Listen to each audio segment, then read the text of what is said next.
Hello and welcome to my YouTube channel. I'm Dave Dixon, photographer based in Northumberland in the UK, and I tend to specialise in landscape photography, both rural and urban. On this channel I'll be sharing some of my photographs and the stories behind them. The photograph we're taking a look at today is Boats at Boulmer Haven. Boulmer is a small fishing village on the Northumberland coast. Although it doesn't have a harbour as such, there is a small sheltered area within an almost solid band of rock, and that's Boulmer Haven. There's often some boats anchored up here, and they're fairly popular subject matter for local photographers. This picture was taken on a Saturday afternoon back in July 2018. Although it was summer, it was a pretty overcast day with that sort of flat light that's absolutely not conducive to photography. But I was in one of those moods where my shutter release finger was getting a bit itchy and I just really needed to get out with my camera. I pretty much just stuck a pin in the map and fate decided that I was going to go over to Boulmer. On the drive over there I was looking at the sky and pretty sure that any images that I got out of the day would be getting processed as monochrome. Now this isn't a huge sweeping beach, so the boats naturally suggested themselves as the subject matter. There were quite a few anchored up, and this is one of the compositions that I selected. Guidance for composition tends to be to have a single subject or a group of three. However, I think in this case the composition with two works okay. They kind of balance each other in the frame. Now I'm a sucker for an interesting sky, so the balance here is biased towards the sky, probably a little bit more than the 2/3 that the rule of thirds suggests it should get. However, I think it still works here because the lower quarter of the frame hasn't got a whole lot going on in it, so we still end up with a fairly balanced composition. This was taken with a Canon 80D teamed with a Canon 24-105 f4 L series lens, and that was at 67mm. The exposure was 1/200th of a second at f11, which is pretty much the sweet spot I find for that particular lens, and the camera was set at ISO 100. This could have benefited from a graduated neutral density filter, but as this was a bit of a spur of the moment trip, I managed to forget to bring my filter wallet with me. It wasn't a deal breaker though, it just meant that there was a bit more work needed during post-processing. This is the basic image as converted from the raw file using Canon Digital Photo Professional.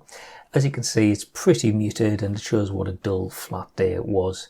Maybe this is a colour image to be had here, but I was kind of going down the monochrome route.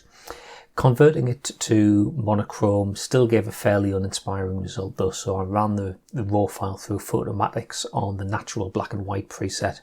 That gave me a bit more tonal range to use as a starting point. Also at this stage I decided how I wanted to crop the image.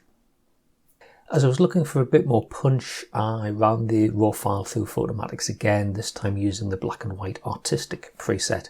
This gives a bit more of a dramatic result, but it pushed the highlights a bit too far, causing some areas to burn out. That's not too much of a problem though, because I'm looking to combine the two HDR images. Over to my rather elderly copy of Jask PaintShop Pro, I added the natural image as a base layer and then put the artistic HDR image on top and dropped the transparency down to about 45%. And then I used the erase tool just to go through and get rid of the burnt out areas in that top layer. Now I like a bit of drama in the sky and I wanted a wee bit more here, so I achieved that by putting another semi-transparent layer with the artistic HDR and using a mask to fade that the sky out as we come down the picture. Not a huge difference, but it just, I thought it lifted the sky a little bit. There were a few burned out areas and I decided, to be honest, just tackling these with the erase tool is not the best way to go about it. So it would be easier just to go through with the clone tool and just copy some non-burned cloud over the burnt out areas. Given the texture of the cloud, that's a fairly easy thing to do. Next was a levels adjustment to increase the contrast. This again caused some more burning out in the highlights, as you might expect, so again went in with the erase tool just to remove those areas of the adjustment layer. Now lovely though the sky is, the boats are the main subject matter here, so I applied a further levels adjustment on those just to give them a little bit more emphasis and lift them in the view a little bit. And finally I applied a subtle vignette, just darkening the corners. I think that just helps to keep the viewer focused on the main area of the image. For me, that was quite a lot of editing and fiddling, but it was necessary because of what I was trying to extract from what was fundamentally a rather bland starting image. Given the circumstances, though, I was quite pleased with the end result, and it's got quite a few positive comments when I've included it in Camera Club presentations. Okay, I hope you enjoyed that. Hopefully you enjoyed the image and the insights into the processing that went into it, and maybe giving you a few tips or bits of inspiration for getting a usable image out of possibly a rather bland, uninspiring starting point. If you're interested in seeing some more of my photographs, then I can be found over on Flickr, and also please like and subscribe to help me grow this channel on YouTube. I'm a fairly regular speaker at camera clubs, either in person or via Zoom for those further afield. I've got a few presentations in my portfolio, so if you're a program secretary and would like me to come and do a presentation for you at your camera club, then please get in touch with me at tales.from.a.camera@gmail.com. Finally, thanks very much for watching.